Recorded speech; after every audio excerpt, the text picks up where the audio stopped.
Are you all seeing the PPT? Yes, Miss. Yes. Yeah.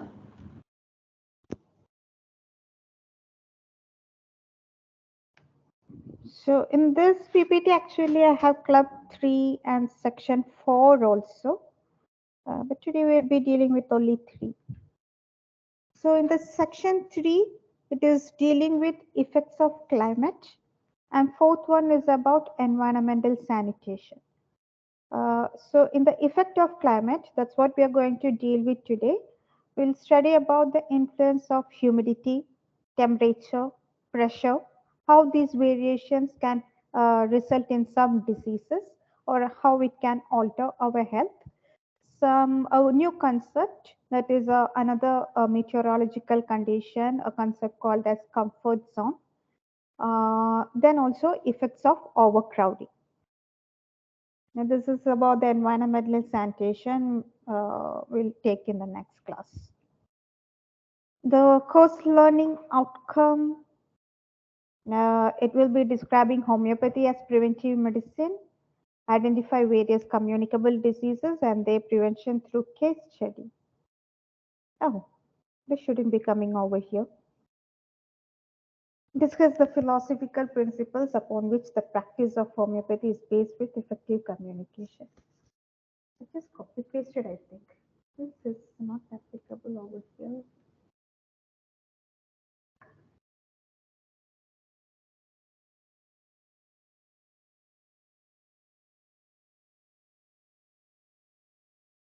It will come across course. On total course, this should be coming. Objectives is different. So by the end, the student will be conversant about effects of climate on health, environmental sanitation, and how insects are vectors, which will be dealt in section 4 only. As of today, it will be only the effects of climate on health. So effect of climate, we'll start with the term environment. So when we were doing SPM in the previous semesters, we had told that the human body is actually when we consider as a in an ecological manner, we had different concepts. We studied about different concepts of health. So in the ecological concept, it was giving more importance to the environment.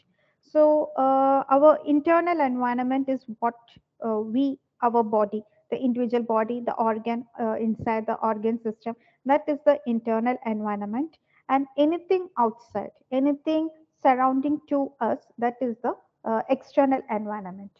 So environment, that is the term can be defined as all the external factors, living or non-living, material or non-material, which surround the man. So something that is inside me, the organ system, the blood, the tissues, everything that is on my body and within inside, that will be the internal environment. And anything that is outside surrounding to me, living or non-living, material or immaterial, that will be the external environment. So this external environment, it can be divided into three components: the physical, biological, and also social. The physical component will be all the non-living things like the water, air, housing, waste, radiation, etc. And biological, plant and animal life. And that also include all the microorganisms, bacteria, virus, insects, fungi, rodents, animals, anything.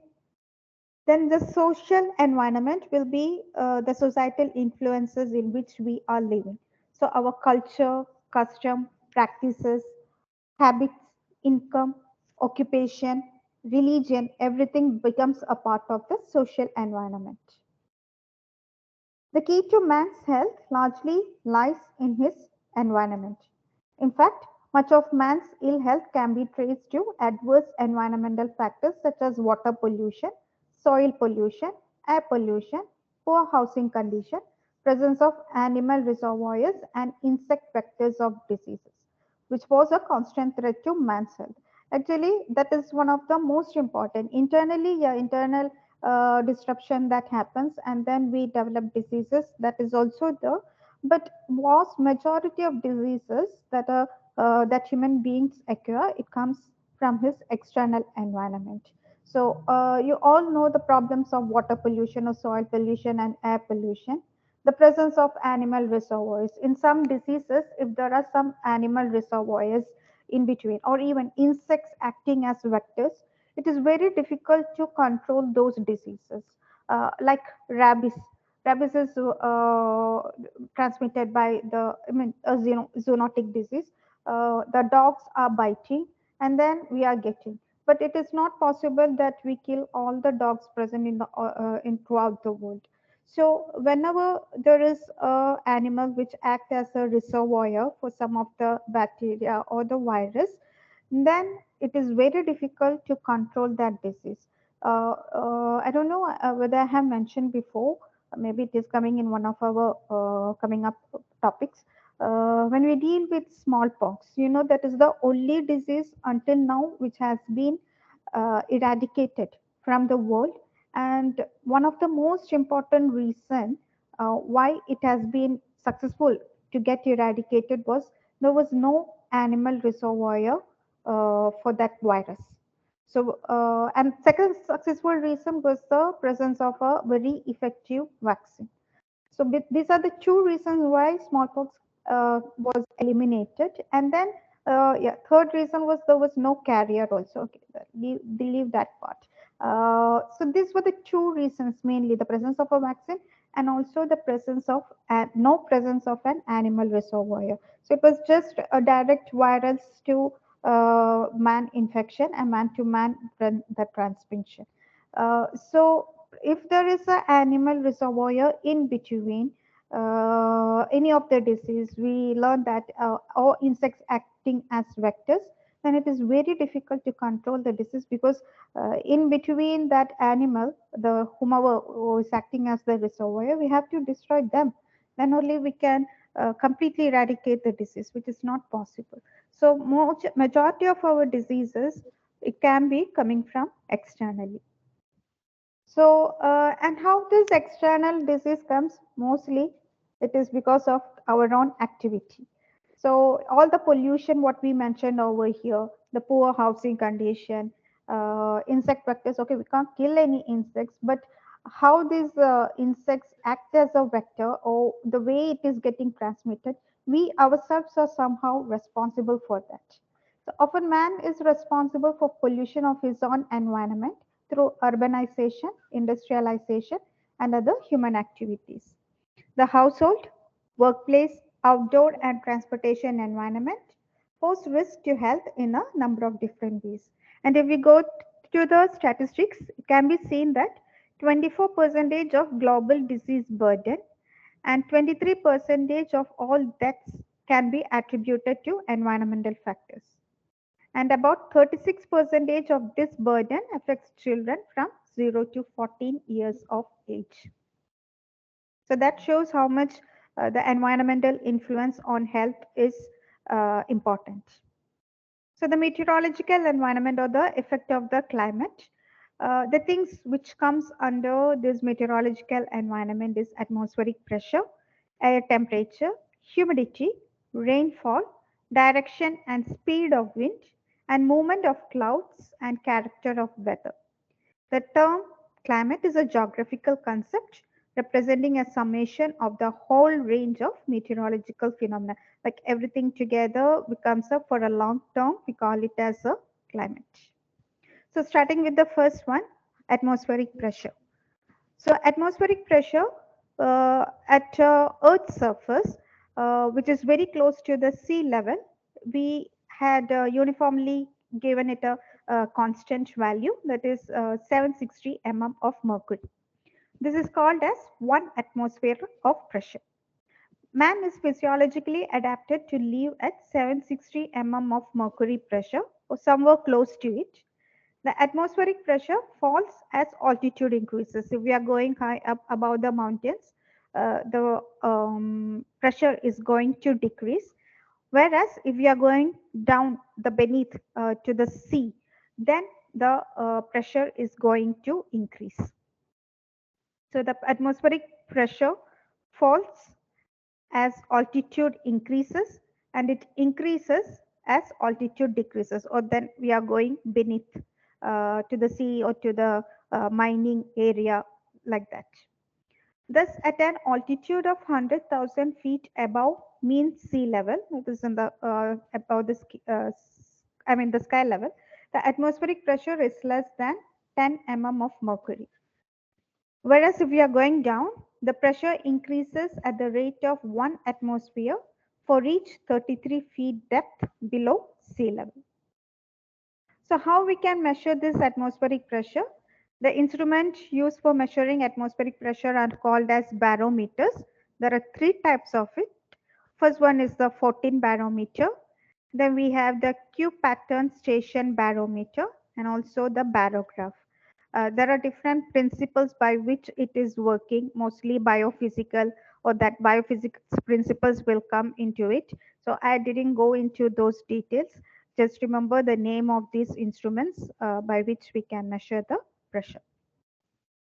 So how this pressure is going to influence our health, especially when we are going to high altitude, or high altitude in the sense where the pressure is going to come down.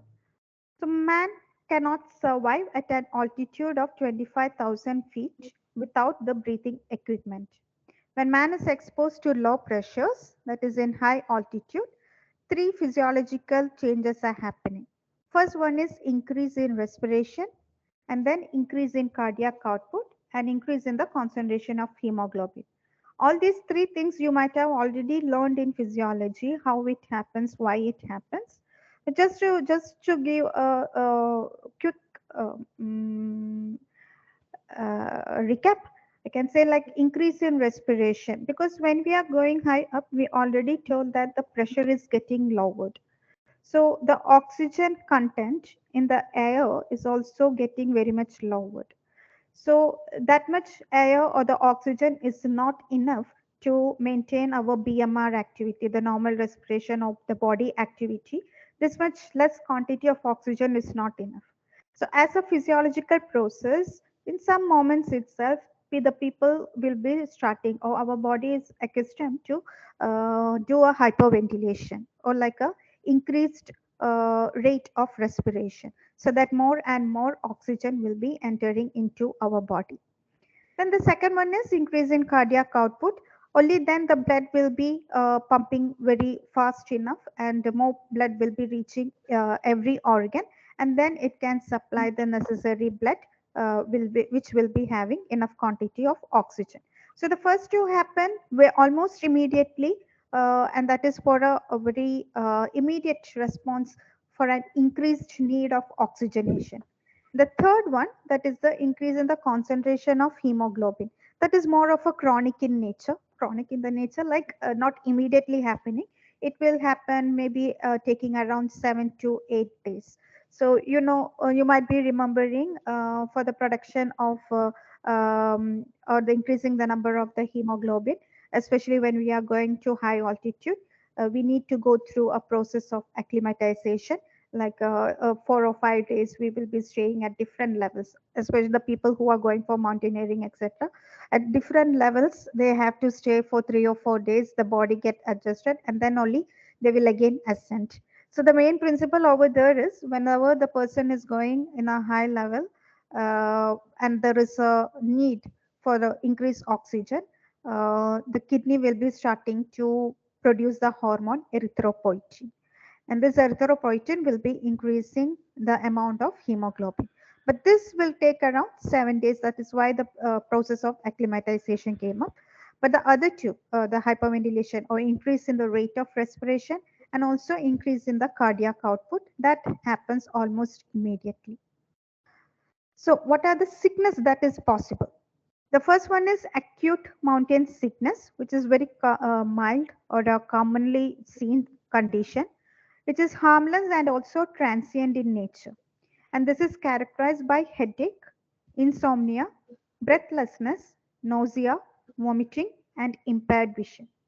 And how can we manage it? If it is very mild cases, usually treat with supportive care, including rest, pain medications for headache, and hydration, enough hydration. If it is more severe cases, then it can be treated with oxygen given through a nasal cannula, as well as with prescription medications such as Temozolomide, dexamethasone, or both, whatever. Do you know? I didn't type it, I think. I thought we will discuss. So, do you know what are our medicines for acute mountain sickness?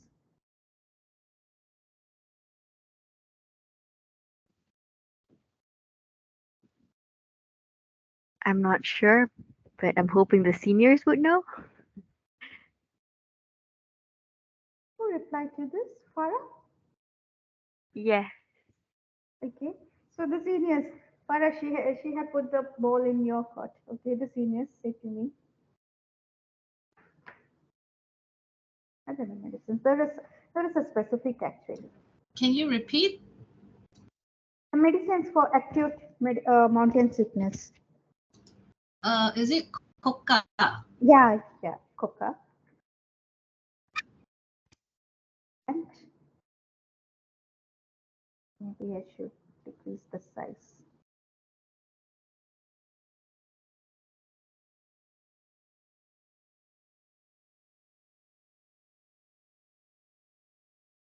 Anything more?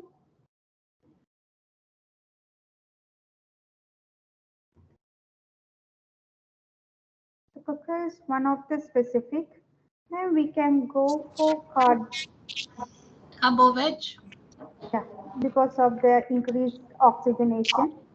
Should I wait? Anyone is going to help me? Arsenicum. Yes, arsenicum.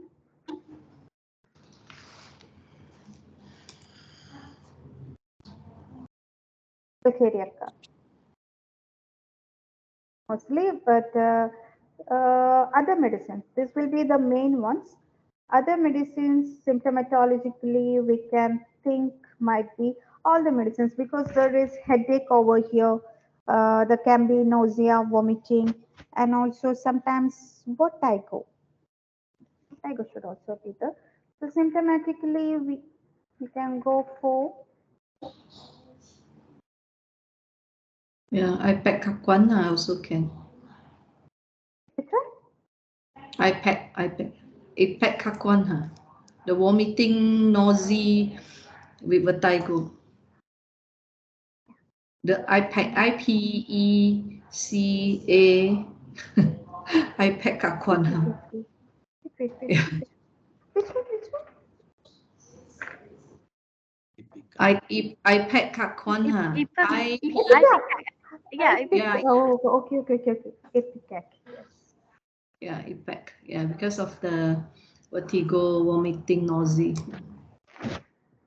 And also think about Silesia, Pulsatilla, and Cornea.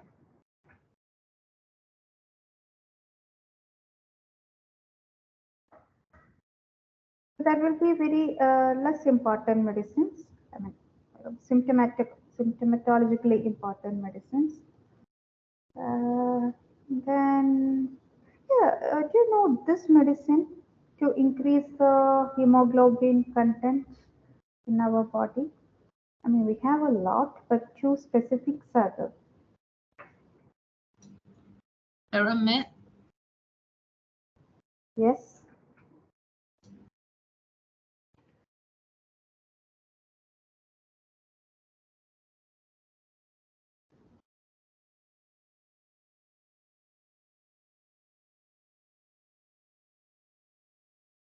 more importantly, two specific rare remedy, vanadium and lecithin.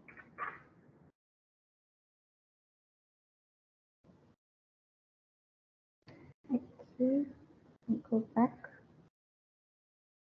So this will be our management for those medicines. And coca and arsenicum are actually the specifics carbohydrates for oxygenation. Then a more severe condition, if you are going high altitude, it will be high altitude pulmonary edema. So the symptoms, because here we see the term indicates pulmonary edema. So it is a very severe condition. The condition had gone to the fluid accumulation in the lung tissues or the pulmonary edema. So this symptom generally appear on about the third day at high altitude. As pulmonary edema develops, the patient will develop cough and may experience irregular or Cheyne-Stokes breathing, oliguria or reduced urine output, mental confusion, hallucinations, stupor, seizures, and coma. And when this happens, it is very best to carry the patient to the lower altitudes as possible. And this condition is usually rare below 12,000 feet. It usually happens in a very good height. And do you know, I hope you know what is chain stocks breathing.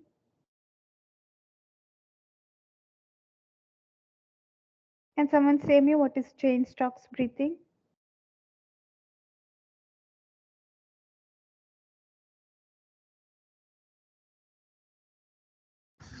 Change of Chain stocks breathing. This one. Cheyne, chain stocks breathing. I don't know how do you pronounce it. uh chin chin chin chin. Some rhythmic kind of breathing, not sure. Yeah, it is a Yeah. kind of breathing in which there will be hyperventilation. The person will be initially taking very fast breathing, and then he will go into a very slow breathing, and then there will be no breathing for some time, like a apnea, or sometimes it will be very shallow breathing. So fast breathing, then slow breathing, and then no or temporary apnea or no breathing stage or a very shallow breathing, and that will be like in a wave it will be going. That is called as chain stocks breathing.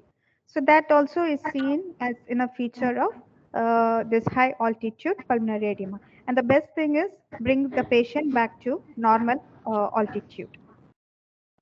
So the next condition, so this is two condition majorly happening when the person is going in high above or where the pressure is lowered.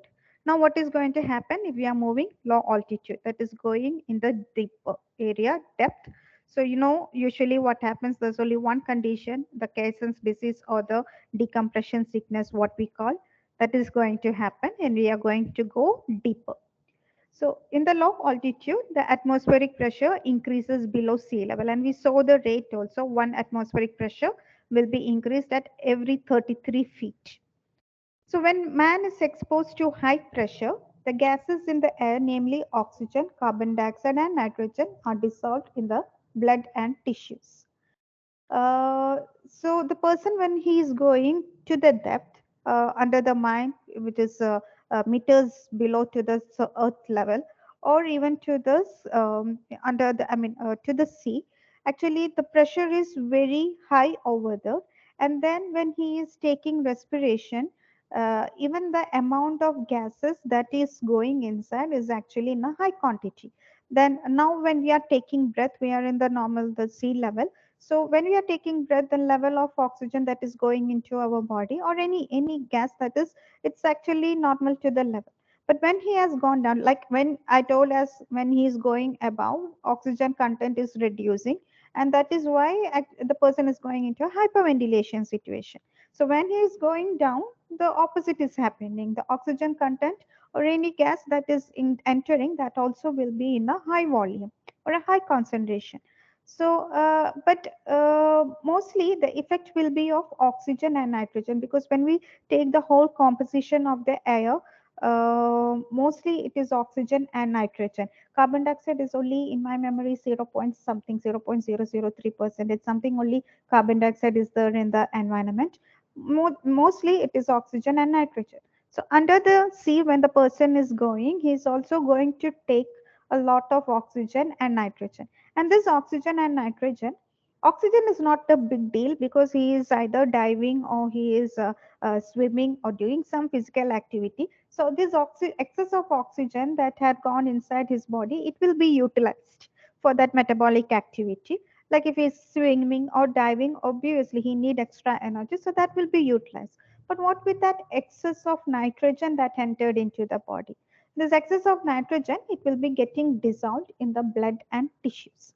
So there's some physiological conditions that might happen if the concentration of certain gases are increasing in our body. So excess concentration of nitrogen, if there is an excess concentration of nitrogen in our body, it leads to a narcotic action or like a somnolence or a sleepy condition the person will go, and there will be loss of mental functions and consciousness. If there is excess of carbon dioxide, that also increases the narcotic action of the nitrogen. So a double effect is going to come up. The third one is excess of oxygen, which lead to convulsions and death.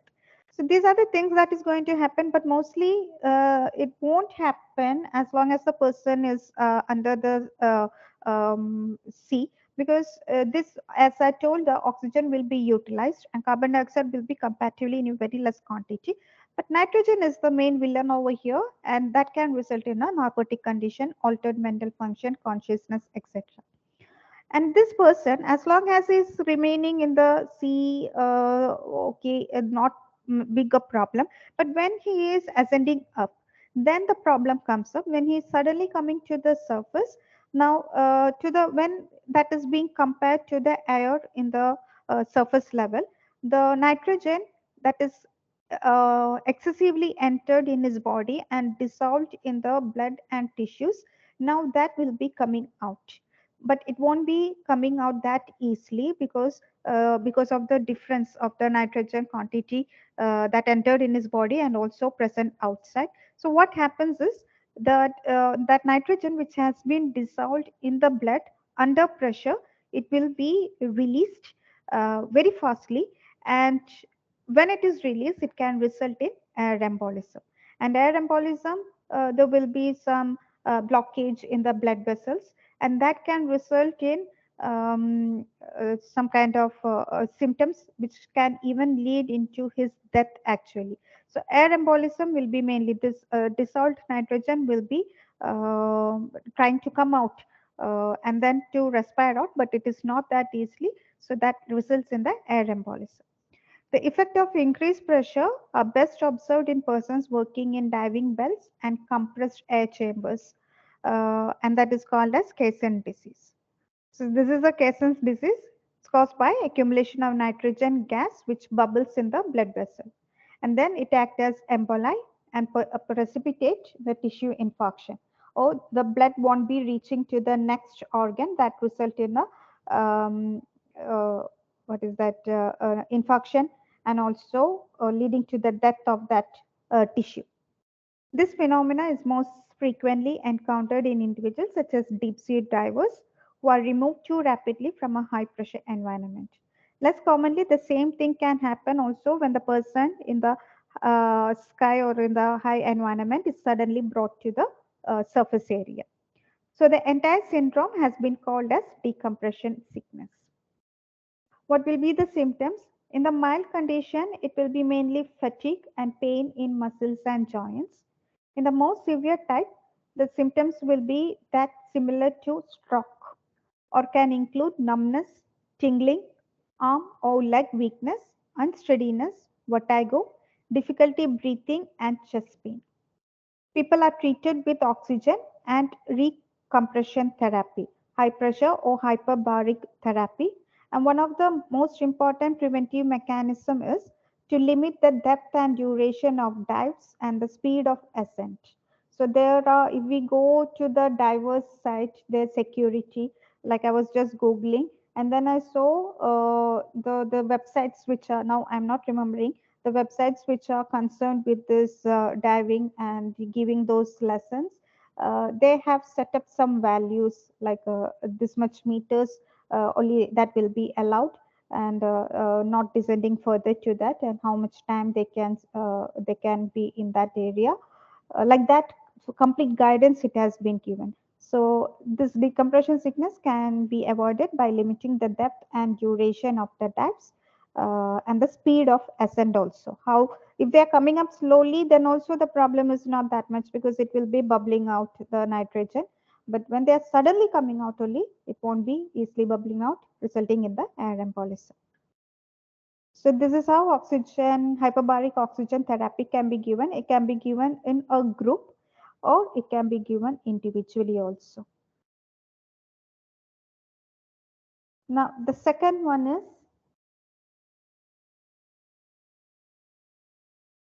Air temperature. So the air temperature, so we did with the pressure, now we going to the temperature. The temperature of air varies in different parts of the day and also in different seasons. The factors which influence the temperature are latitude of the of that place, altitude, the direction of wind, and proximity to the sea. And measurement, how we can measure the temperature, the main thing is thermometer. But there are two type of thermometer. Mercury thermometers are widely used, but there are also alcohol thermometers. Then other thermometers used are dry bulb thermometer, wet bulb thermometer, maximum thermometer, minimum thermometer, and globes thermometer. So like the thing that we learned in barometer, one second. Like what we learned in barometer, the thermometers also have got their own principles, how it is functioning. All these, the dry bulb, wet bulb, maximum, everything have got their own principles, which is mainly biophysics. So I didn't go into that detail also. We don't need it. Just need to know what are the different types that is available and that mean, used for temperature measurement. So dry and wet bulb thermometer, here a maximum and minimum, they use both alcohol and also mercury for indicating the temperature actually. Then effects of increased temperature. When we are exposed to increased temperature, the most severe condition that can happen is heat stroke. So it is characterized by very high body temperature, which may rise to 110 degree Fahrenheit or 43.3 degrees Celsius. And this usually happens as a result of prolonged exposure to or physical exertion in high temperature. Signs and symptoms, profound disturbances including delirium, convulsions, partial or complete loss of consciousness can happen in heat stroke. And heat stroke, the temperature of the body is going very high, like 43.3 degrees Celsius above. So usually at that high temperature of the body, we expect the skin to be dry, and usually that is what we theoretically study. The skin will be very dry and there won't be any sweat. The body will be dry hot. However, in many of the heat stroke patients, it has been seen that the person will be sweating very profusely. Otherwise, it is we are expecting that the skin will be dry and hot with no sweating or reduced sweating. But many victims of heat stroke perspire profusely. The outcome is often very fatal. Even when patients are brought quickly to medical attention, death ratio to case ratio is 40 percentage or more.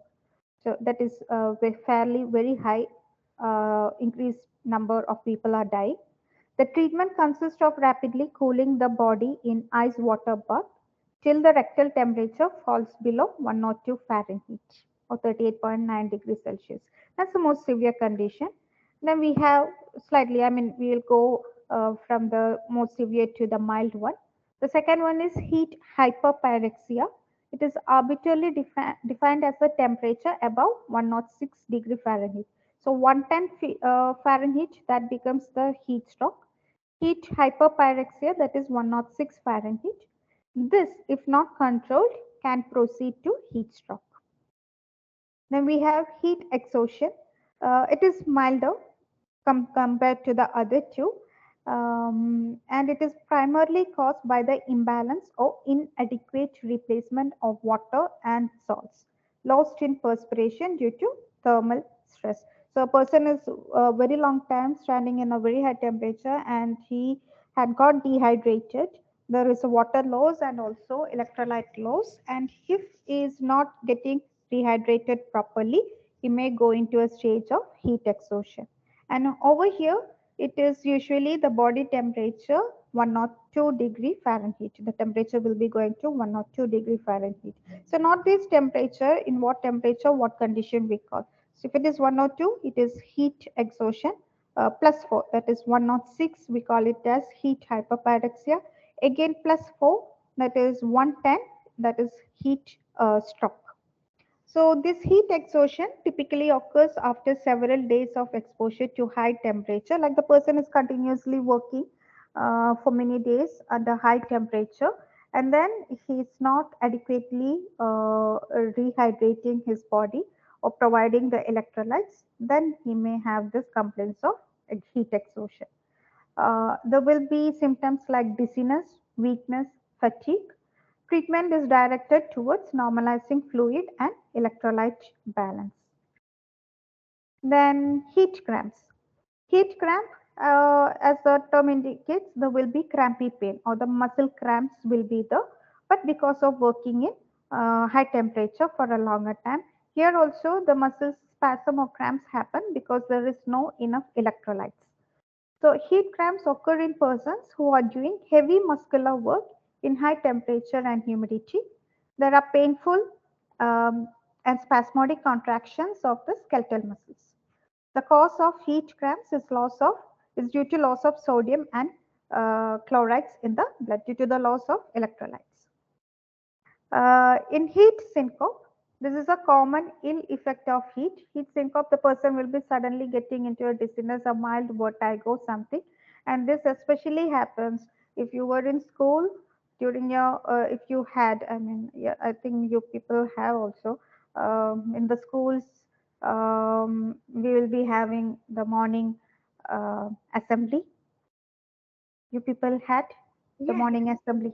Yeah. every 9 So a.m. I don't think in Malaysia it will be that problem because usually the morning weather over here is fine. It is actually the afternoon that is killing.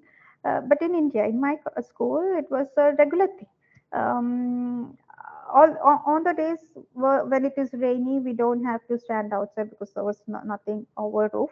But whenever there is no rain, and obviously at 9 o'clock, my school used to start at 9 a.m. So the assembly will be at 9 a.m. and it will go on if the HM is speaking. HM means the principal is giving a speech. Then it is going to be 9:45, and until all those 45 minutes, we are standing on that sun itself. So most of the time, most of the day, some or the other girl will be falling over there. So that is actually the heat syncope, which we very commonly see. So it is a milder form. The person standing in the sun, he or she becomes pale, his blood pressure falls, and he collapses suddenly. There is practically no rise of body temperature in this condition. The condition results from pooling of blood in lower limbs due to dilatation of the blood vessels. So the person for a very long time they are standing on the sun. The blood vessels, the smaller blood vessels in the feet that will be getting dilated and the blood will be getting pooled over there, and because the venous return or the blood that is returning to the heart is reduced, the cardiac output is reduced, there is less oxygen, and the person will go into dizziness. That is what happening in case of heat syncope. So this is very quite common among soldiers when they are standing for parades in the sun. Treatment is quite simple. The patient should be made to lie in the shade with the head slightly down. Recovery usually comes within 5 to 10 minutes. So that is for the heat conditions whenever our body is exposed to high temperature, the sunstroke, and all these hyperpyrexia, exhaustion, cramps, syncope, etc. Now, regarding the management, uh, yeah, we'll go back. So, what are the medicines? This one you should be knowing quite more number of medicines. Is Glornoin one of them? Yes, you are knowing. Like,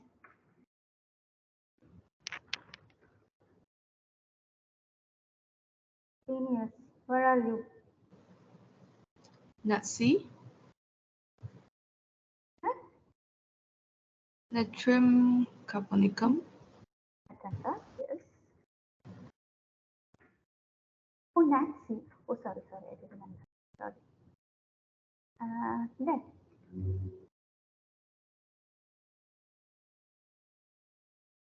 when you said Glonoin, there is another way, same like G with G, L. We have another medicine. Not Sorry, Miss, exactly, can you repeat not that? go for that exact specific, and don't just think the specific for the sunstroke, but some other medicines. When we say, like, for you told glonoine, so we have another remedy for the heat complaints or excess of heat, and then related to the symptoms. As like glonoine, it doesn't say that much overheated or something, but it also has got some similar symptoms. GL Bella, belladonna, is belladonna. Well, then we say nat carb, we can say nat mure also.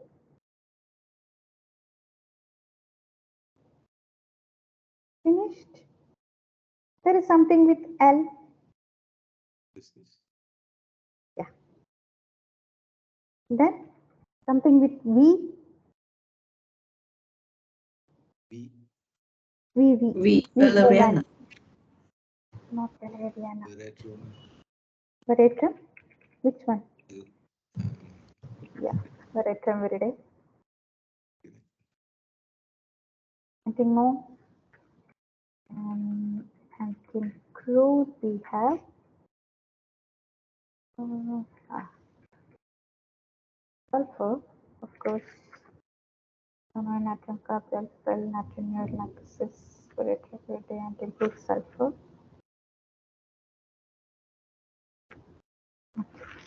We have done that much. And for sunburn, we have a medicine for sunburn. You know that?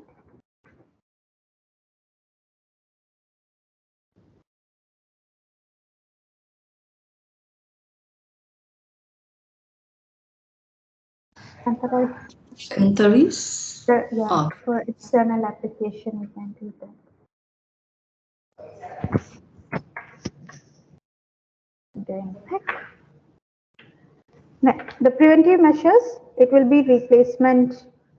Replacement, give rehydration.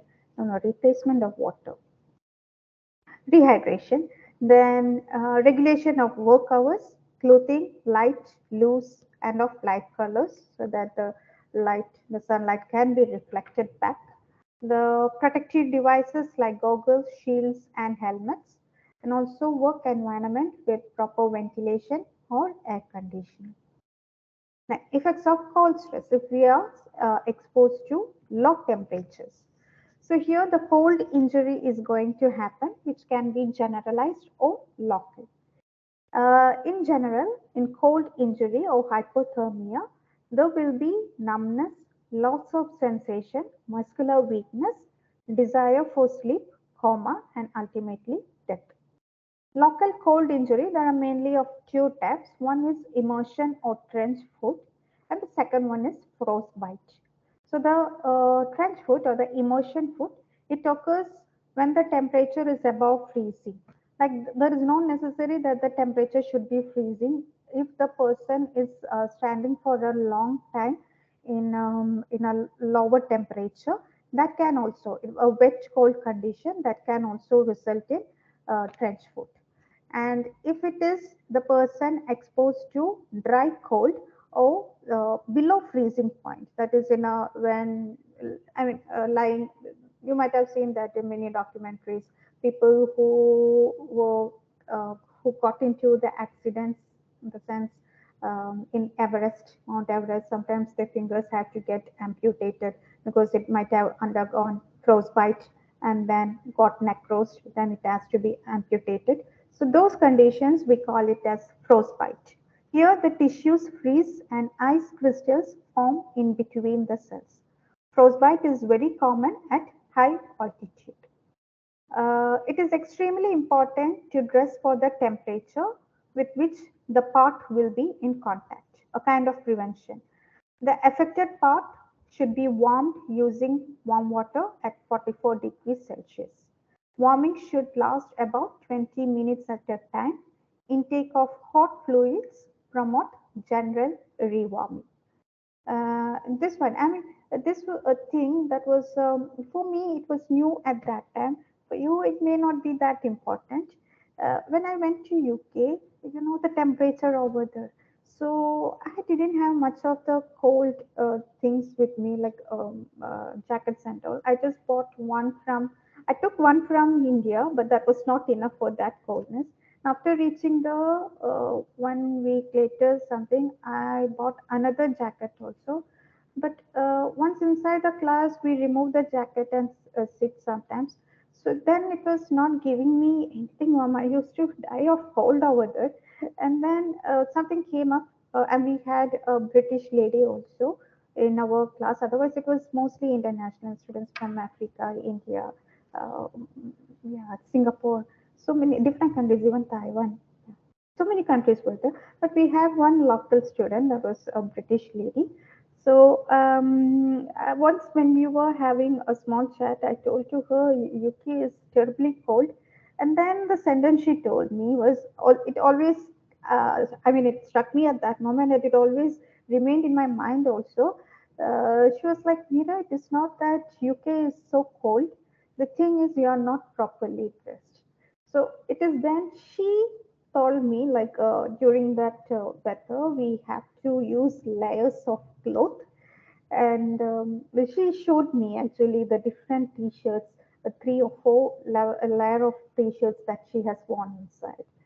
And then only I understood, oh my God, because I came from a tropical country. To survive in that coldness, people use layers of clothes and over that jacket. And also, even she told me the importance to cover the neck region, the ear region, especially the earlobes, and also the ankle region. And when I started covering like that, then it became comfortable for me. So that matters. So when this sentence I was writing, it is extremely important to dress for the temperature with which the part will be in contact. We should be knowing, especially the people who goes from tropical countries to extremely cold areas, they should be knowing that pulse points and where and how it has to be covered. So anyway, that is the prevention. I just told something anecdote when I read that sentence. So this is trench foot actually. So trench foot symptoms can affect the heels, toes, or entire foot. The classical presentation will be cold, swollen, white gray foot that can feel numb, heavy, painful, and prickly. In the early stages, the blood vessels constrict, resulting in lack of oxygen to the tissues. And if it is allowed to progress, the tissue and nerve damages occur. There will be a pins and needle sensation also. Extreme cases, blisters and ulcers develop, skin starts to peel off, and tissue begin to die, resulting in gangrene. Here, in these conditions, those medicines which we learn, like Gravgol's hydrogenate constitution, uh, or those medicines which we study under that, it can be given for trench foot. So can you name me what are those medicines, Gravgol's hydrogenate constitution and remedies? Or the people who are standing for a very long time in water or even in clay, that is what we learn in Materia Medica, or in our area paddy fields for a very long time. We have some medicines for that. Can you say me? The cold gangrene, is it? The cold gangrene, can I suggest Sika? Sickle.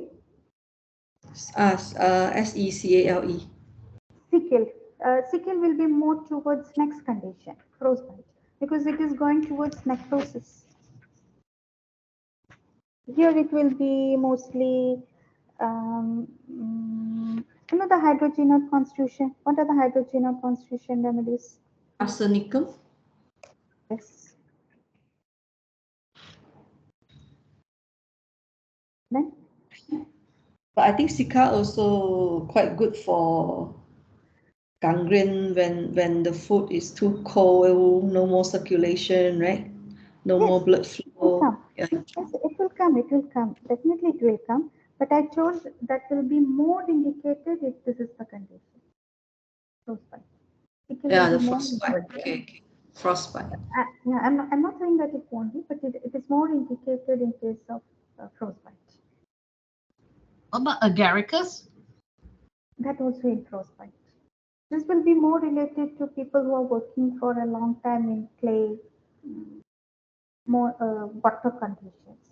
So the medicines that also we can come over here. Definitely doesn't matter. I mean, it is symptomatological, but I'm just going for very specific. The hydrogenate constitution, what Clavicle has explained, like working for a long time,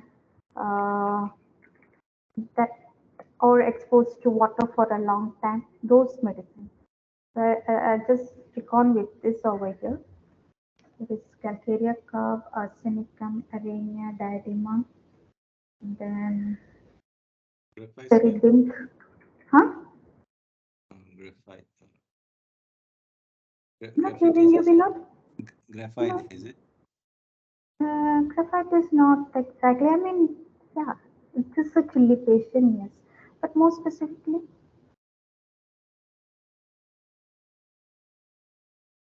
Calcarea carb, arsenicum, arenia, diadema, terebinth.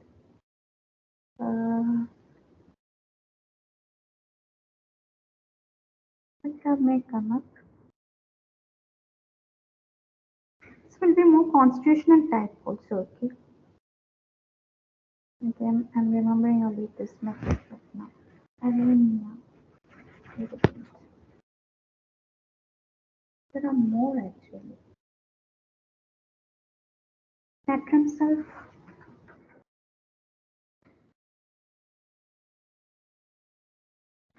And Tim Tart. And Tim Tart. Antimpathus. I think anti-tut the intensity not so high, right, for this. No, antimpath actually for that constitution, for that exposure. This is not, see this one when you see, don't for this symptoms, I mean the final stage and then the treatment. Actually, the person who is working for a long time, such a weather or in an area like in paddy fields, there will be a lot of water that is until the harvest time or something. So people who are working like that for a long time, they have a chances of developing this trench foot. So this one, what I told is not to treat the condition per se. Even before, when we persons are coming and if it has not developed to this particular condition, but they are having such a job, such a maintaining factor, then these are the constitutional remedies we need to think about that, not specifically for this condition. And this one, the frostbite, here those medicines, what you told, it's a picture actually, I think. Uh,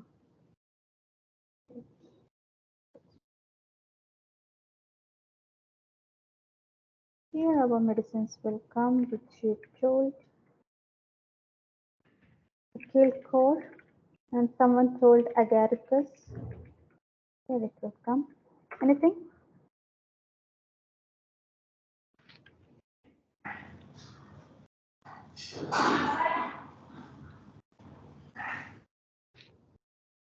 Someone has opened their mic, please say me. Abrotanum.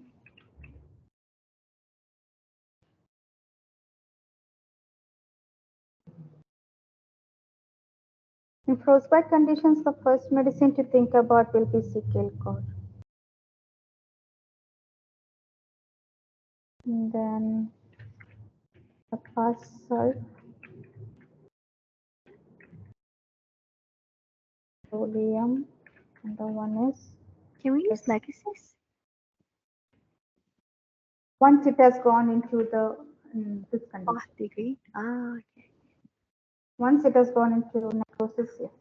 Before to that, lactosis is never coming for that cold exposure because it is always towards the sunstroke. But once this happens, yes. So in the frostbite, it will be going through. Okay. Yeah, three stages actually. The first stage is called as frost nip, where it will be very cold, sore, and painful. cold, sore, and painful. The skin will become red and purple, the first degree. In the second and third degree, it's called as the superficial frostbite. There will be a pin and needle sensation, a warm sensation also that you already know if you take ice for some time, even the palms, after a few minutes, we start feeling a warmth actually. So that pin and needle sensation, a warm sensation will come up. Then the blisters, here you can see, I'm not sure how much it is visible in this picture, but the blisters start appearing. And in the third degree, that blisters will be burst opening, resulting in some peeling of the skin also. And in the fourth degree, ultimately, it has gone into infarction happen, necrosis happen. There is numbness, hard black skin forms. And at this condition, mostly there is no other way other than amputation. Though we have good remedies like cecal core, agaricus, abrotanum, which are more specific for this condition.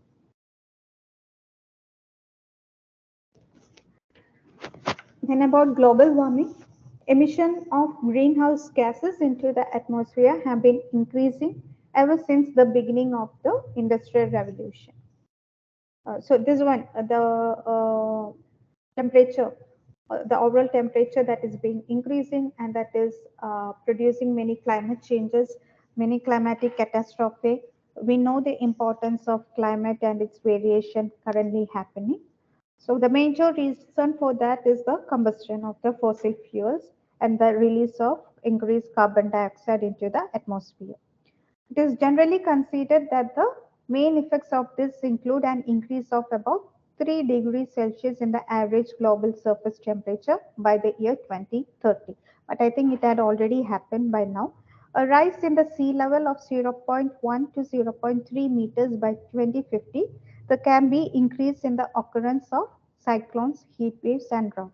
And even now it is happening actually. So a change of this magnitude would affect local, regional, and global ecosystem, the sea level, ocean current, prevailing winds, freshwater supply, agriculture, forest, fisheries, industry, transport, planning, urban planning, demographics, and human health. That is why the Sustainable Development Goals of United Nations, they have given out of the 17 goals, the goal number 13 is about climate and climate actions. Like what are the actions to be taken because of the changes that is happening within the climate.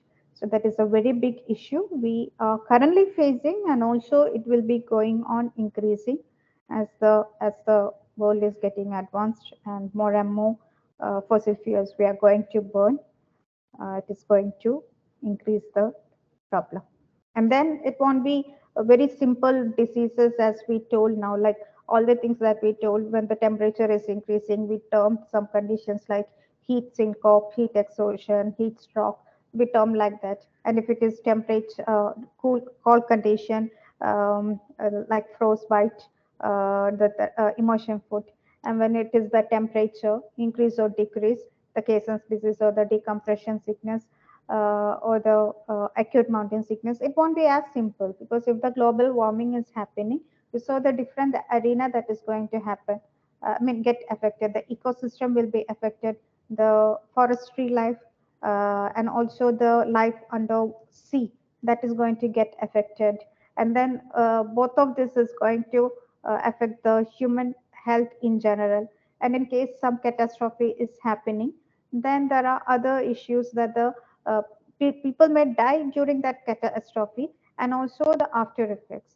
After to those catastrophe, they can develop some diseases resulting to the mortality, and also sometimes there won't be easy availability of medicines or some treatment or surgery was not able to be done earlier or the time when it was to be done. So all these conditions can results in increased mortality and morbidity or any kind of diseases.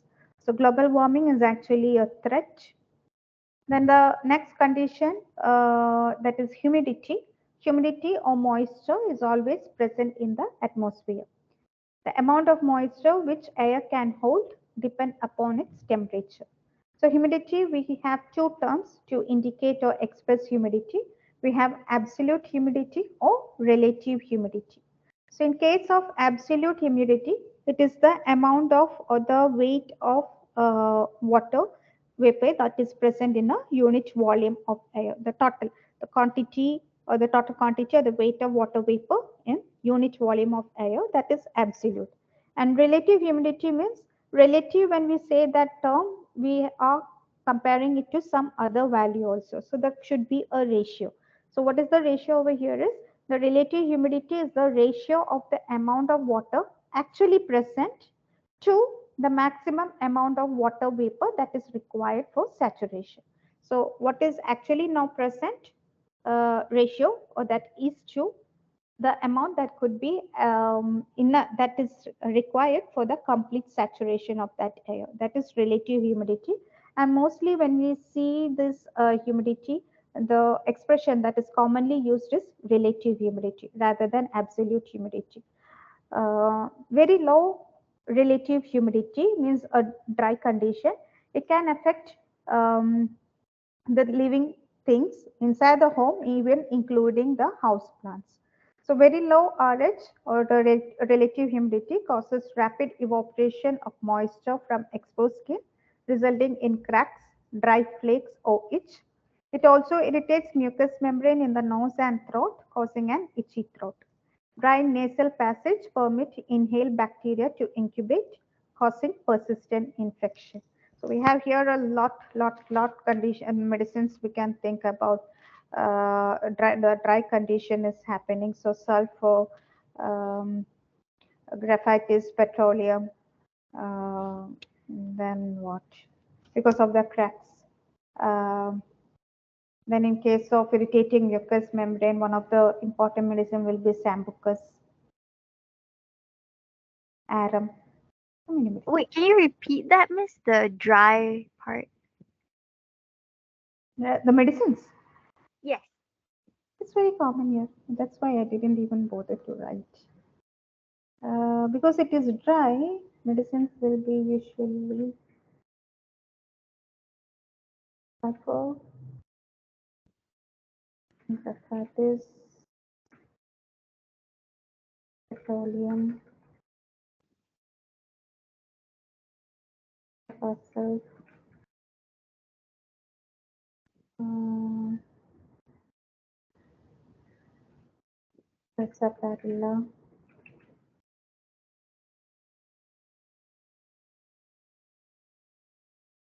Anything else? Phineas?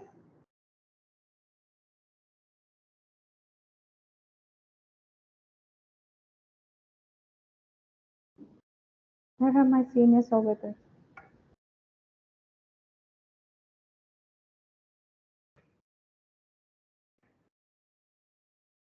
Because Adam,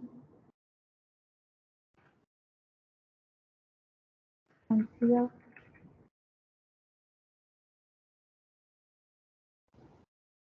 Oh, I'm remembering a little bit. Anything to add? If there is anything to add, just say.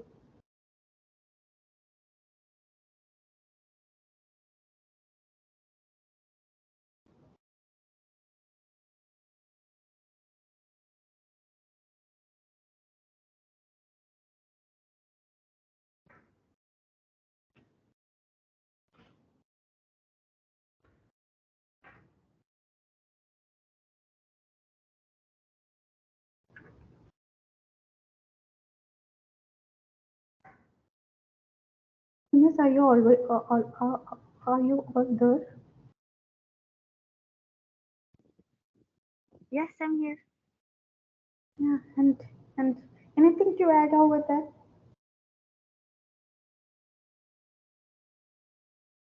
Because this one I did prepare and I'm just saying out of my memory. So in case if you feel some remedy, just make me remember. Then health risk. If it is high humidity can have a number of adverse effects on the human body. It can result in low energy and lethargy.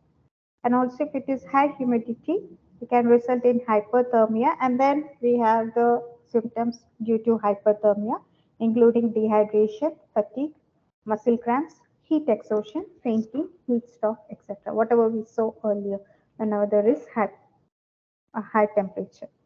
Then the instruments which are used to measure humidity, we have psychrometer and two types of psychrometer, sling and Assmann psychrometers. Then we have dry and wet bulb hygrometer to measure humidity. The effects of overcrowding, major factor in the disease transmission, such as I mean, overcrowding. It is a major factor in the disease transmission, or for all the diseases like acute respiratory infections, meningitis, majority of viral infections, cholera, scabies, etc. Because this overcrowding, it affects the distribution of airflow. Droplets and contaminated surface will contribute to disease transmission. Physicians or the environmentalists will believe that should be a minimal 2 arms length between patients, and social distancing is an effective way of reducing the spread of infectious diseases. So a lot of diseases, and we'll be learning in communicable diseases, whichever disease that is being spread by droplets are mainly due to overcrowding. Next one is air, but this will take some time, so we'll stop over here. Can someone, have anyone taken the screenshot? Yes, Yitling has done. Okay, so we stop over here. Organon. We continue in the next class.